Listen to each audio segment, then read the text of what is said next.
कहानी उन आम घरों की है जहाँ खाने वाले तो कई, लेकिन कमाने वाला एक मर्द ही होता है। बावजूद इसके उसे उम्मीदें कम नहीं होती। देखिए जी, सामने वाले वर्मा जी कैसी अच्छी तरह से सफाई करते हैं छुट्टी वाले दिन अपने घर की, और एक आप है। अरे यार, उनके पास कार है, ऑफिस पास में है और हफ्ते में 2 दिन की छुट्टी होती है, तो फर्क तो पड़ता है ना। मेरी तो शादी ही गलत हो गई।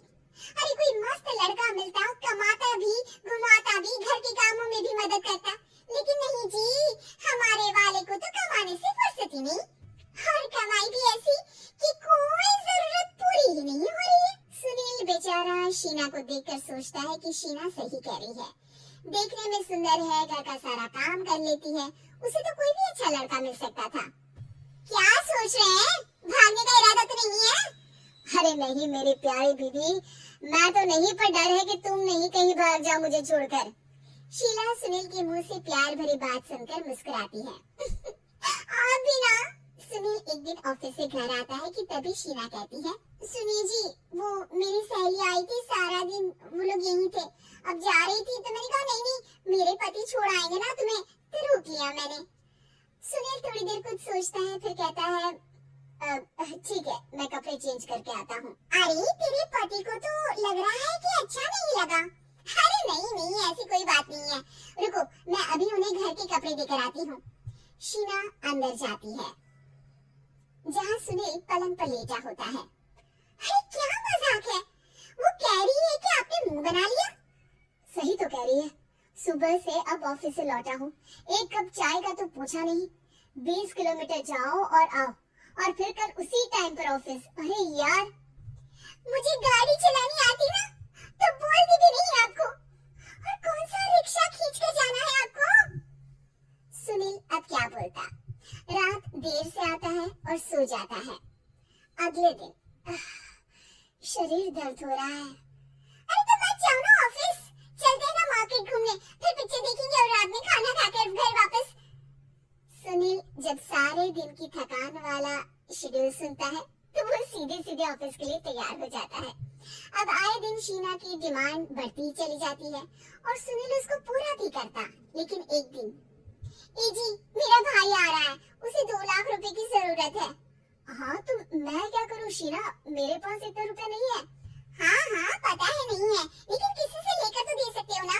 अरे मैं किससे मांगू, मेरे तो जानने में भी कोई नहीं है जिसके पास इतनी बड़ी रकम हो। तभी वहाँ शीना का भाई शीनू आ जाता है। जीजा जी कैसे हैं आप? मैं ठीक हूँ शीनू, अचानक इतनी बड़ी रकम की जरूरत कैसे पड़ गई? अरे जीजा जी, वो बिजनेस शुरू किया ना, तो उसके लिए पैसे की जरूरत है, काफी हो चुका है, थोड़ा पैसा बचता है तो मैंने सोचा आपसे ले लो। देखो मेरे ऑफिस में कुछ लोग हैं जिनकी सेविंग अच्छी है, मैं उन लोगों से बात करके देखता हूँ। सुनील ऑफिस से किसी से पैसे लेकर शीना को दे देता है। शीना वो पैसा भाई को दे देती है। 2 महीने बाद, अरे यार शीना, वो ऑफिस वाला आदमी अपने पैसे मांग रहा है, कैसे दूं? अपने भाई से बोलो ना पैसे दे दे। अरे हाँ हाँ दे देगा, कहाँ भागा जा रहा है, आप उनको बोल दो कि दे देंगे। थोड़े दिन बाद, शीना वो आदमी मुझसे आज भी पैसे मांग रहा था यार, मैं तंग आ गया हूँ, ऑफिस जाते ही सामने उसका चेहरा दिखता है, क्या बोलूं, बार बार पैसे मांगता है। अच्छा मैं शीनू को फोन लगाती हूँ, बात करके देखती हूँ। शीना भाई को फोन करती है, लेकिन वो फोन उठाता ही नहीं। लगता है भाई कहीं ऐसी जगह है जहाँ नेटवर्क की समस्या होगी। सुनील अगले दिन दोपहर को ही घर आ जाता है। उसका चेहरा उतरा और परेशान सा होता है, वो रोने लगता है। अरे क्या हुआ जी, आप इतना परेशान क्यों हैं? सब ठीक तो है ना? अरे नहीं शीना, कुछ ठीक नहीं है, मैं ठीक नहीं हूँ। तुम्हारे भाई के लिए मैंने जो पैसे लिए थे, उस आदमी ने आज भरे ऑफिस में सबके सामने मेरी बेइज्जती कर दी। सबके सामने आज मैं कर्जदार बनकर खड़ा था।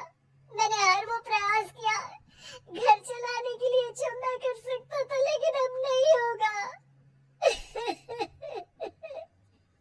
वो फिर रोने लगता है। अरे आप तो औरतों की तरह रो रहे हैं, मर्द हैं आप। क्यों, आदमी के सीने में दिल नहीं होता, या फिर वो इंसान नहीं मशीन होता है? अरे मैं थक चुका हूँ शीना, तुम समझती क्यों नहीं?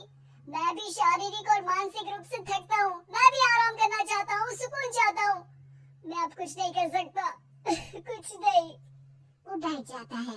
शीना पति को हैरान परेशान देखकर चुप हो जाती है। अगले दिन, सुनिए, ये लीजिए 2 लाख रुपए, उस आदमी को दे दीजिए और बोल दीजिए कि आज के बाद किसी को पैसे के लिए बेइज्जत ना करे। सुनील पैसे देकर राहत की सांस लेता है।